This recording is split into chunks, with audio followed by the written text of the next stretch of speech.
c'est avec un immense plaisir que je me retrouve à Saint-Louis, terre de savoir et de partage de connaissances, pour célébrer avec vous la Journée internationale des douanes JID.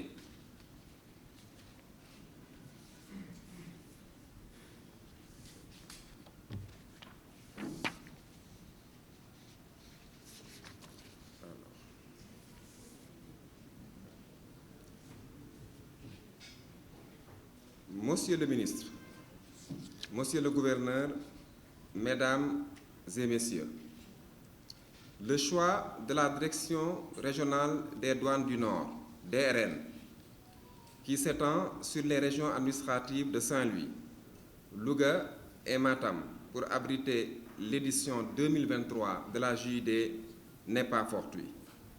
Il est motivé par plusieurs raisons. Ce choix résulte d'abord de la pratique qui consiste en l'organisation alternée de la JID entre Dakar et les directions régionales situées hors de la capitale.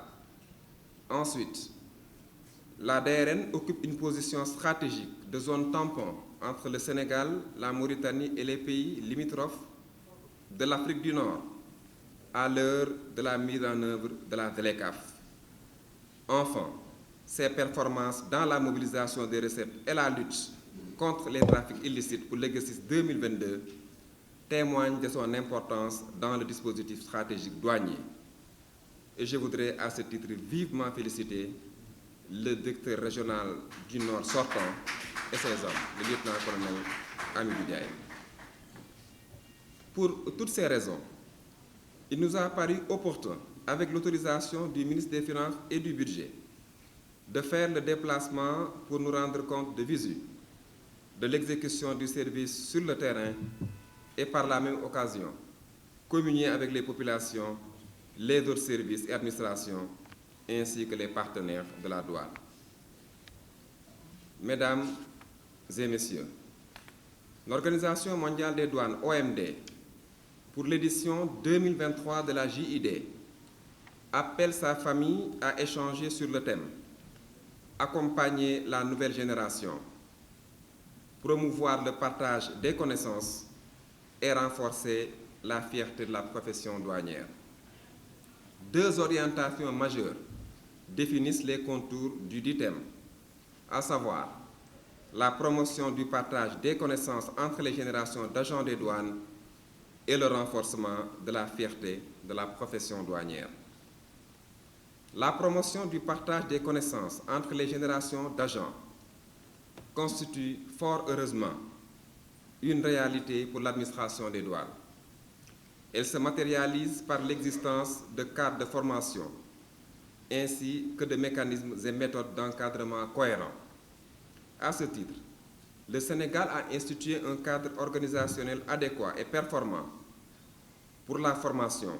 Ainsi, depuis plus d'un demi-siècle, notre pays dispose d'une école des douanes qui dispense des programmes dont les formations initiales et permanentes au profit de fonctionnaires des catégories B, C et D et d'auxiliaires du transit. Quant au cadre supérieur des douanes de la hiérarchie A, ils sont formés à l'École nationale d'administration.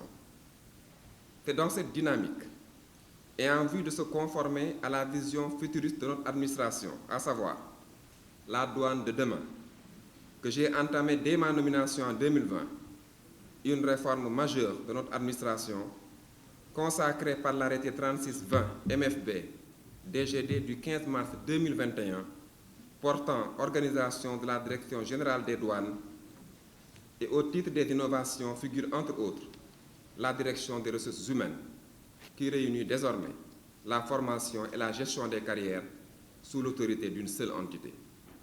C'est également le lieu de rappeler que notre administration est composée d'un personnel jeune, nécessitant un certain encadrement au métier de la profession.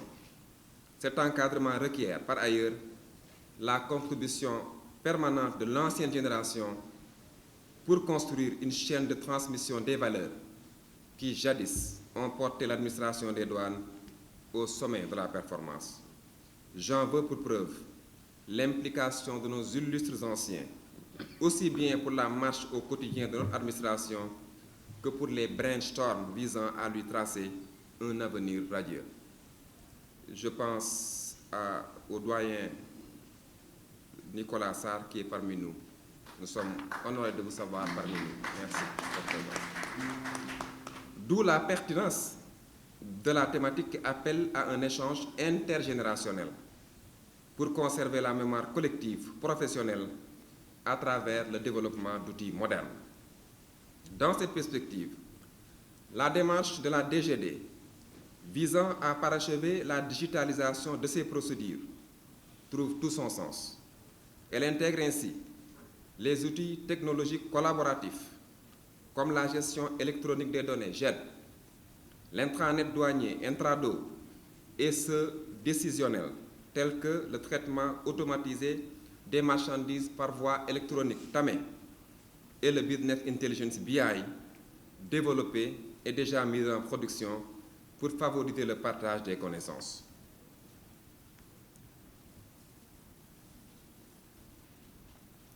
À cela s'ajoute le cadre de coopération multilatérale que constitue l'OMD, qui insuffle une dynamique prospective dans la formulation de réponses aux défis contemporains liés au métier douanier.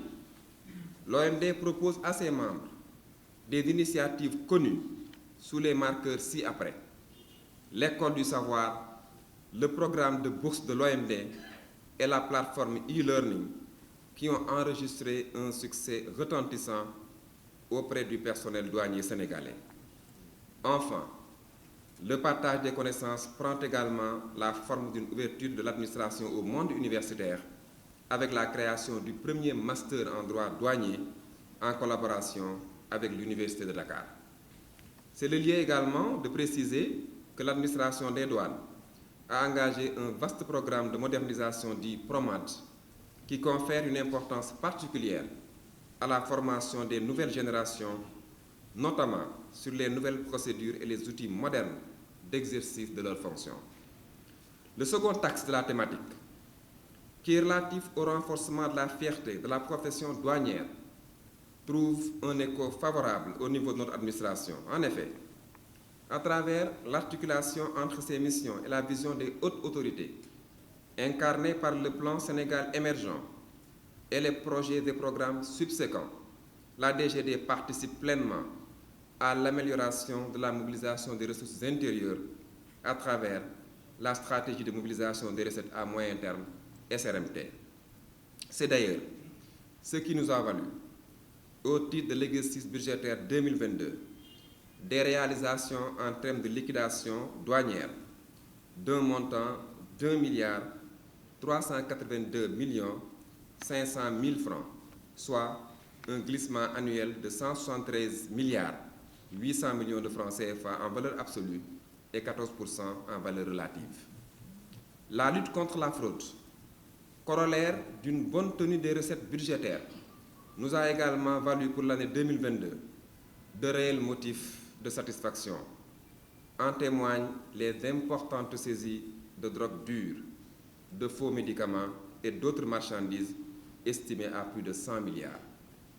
Je rappelle que l'atteinte des objectifs des recettes budgétaires ainsi que la mise en œuvre sans cesse renouvelée de stratégies de lutte contre la criminalité transfrontalière organisée constituent notamment des indicateurs déterminants et de premier ordre, rendant compte du sentiment de fierté d'appartenance à la profession douanière.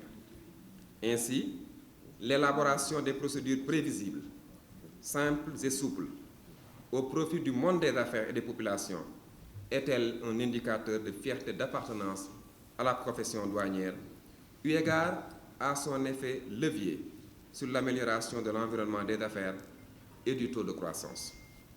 Sous un autre angle, les missions et les résultats de l'administration ne sont pas toujours connus du grand public. Pour y remédier, la DGD a adopté un plan de communication pour rendre davantage visible son action par le partage de l'information aux populations. Cette mission est dévolue à la nouvelle direction de la communication et des relations publiques, DCRP, qui investit les infourches de la communication, constituées notamment des sites internet, magazines, journaux et des revues pour distiller la bonne information. Ainsi, une cinquantaine d'articles et une vingtaine d'éléments audiovisuels relatifs à l'action douanière ont été élaborés et publiés via le site internet de la douane au cours de l'année 2022, qui a enregistré durant cette période la visite de 534 000 internautes. Cet important dispositif sera parachevé par les formations en communication de crise et la charte de la communication de la DGD en cours de finalisation. Au-delà d'une bonne communication, il existe au sein de la direction des ressources humaines, DRH, de la DGD, le Bureau des affaires sociales, culturelles et sportives basque, qui a pour mission la conception et la coordination des activités de l'administration dans les domaines ci-évoqués. Ce bureau assure la tutelle administrative du centre médico-social des douanes, qui offre aux agents et à leurs familles, ainsi qu'aux populations riveraines, une couverture médicale supplémentaire et une assistance sociale assurée par des professionnels. Il est en outre le réceptacle de la mutuelle des douanes et de l'association sportive des douanes. En outre, le BASC gère des fonds sociaux dédiés aux subventions et bourses scolaires et universitaires et au soutien à l'enfance orpheline, dénommé Fosséor. Ainsi, 188 bourses ont été déjà attribuées. De même, sont organisées des colonies de vacances au profit des enfants du personnel des douanes. Ainsi, 700 enfants ont déjà voyagé à travers le pays, l'Europe ou l'Asie. Au total, un montant de 500 millions de francs CFA a été dépensé au titre des œuvres sociales pour l'année 2022. Monsieur le ministre, l'occasion vous sera donnée tout à l'heure de décerner à des agents des douanes et fonctionnaires de l'État des médailles au titre de l'honoraire de la douane et du certificat de mérite de l'Organisation mondiale des douanes. Ces distinctions vont assurément constituer pour les récipiendaires un réel motif de fierté et une source supplémentaire de dépassement pour les agents et partenaires des douanes quant à la nécessité de redoubler d'efforts pour relever les nouveaux défis qui nous interpellent tous. Avant de clore mon propos, je voudrais rendre un vibrant hommage aux commissionnaires en douane agréés, aux opérateurs économiques et aux populations pour la confiance portée aux douanes sénégalaises. Par ma voix, le directeur général, la Direction générale des douanes prend ici l'engagement de les accompagner et d'être surtout à leur écoute attentive dans un esprit républicain de franche collaboration. Monsieur le ministre, je ne saurais terminer sans vous demander de bien vouloir transmettre mes remerciements et mon entier dévouement à son Excellence, Monsieur le Président de la République, Macky Sall, pour la confiance renouvelée à l'administration des douanes dans la mobilisation des ressources nécessaires au financement du plan d'action prioritaire, accéléré et ajusté PAP 2A. Alors, il m'a été signalé que 1382 milliards. Que je me suis trompé sur le chiffre de nos réalisations. J'ai dit 1300 1 milliard. 1 milliard. Le ministre m'aurait déjà remercié si on avait fait 1300. C'est ça. 1382 milliards. C'est 1382 milliards. Et un glissement jamais réalisé depuis toujours de presque 174 milliards de francs CFA. C'est ça. C'est un glissement inédit, évidemment sous la coupole bienveillante du ministère des Finances et du Budget. Je vous remercie. jaajëfal leen ci teewlu bi fàttali leen ngeen abonné ba ci cloche de notification bi ngir dara bañ leen rëccu ci suñuy programme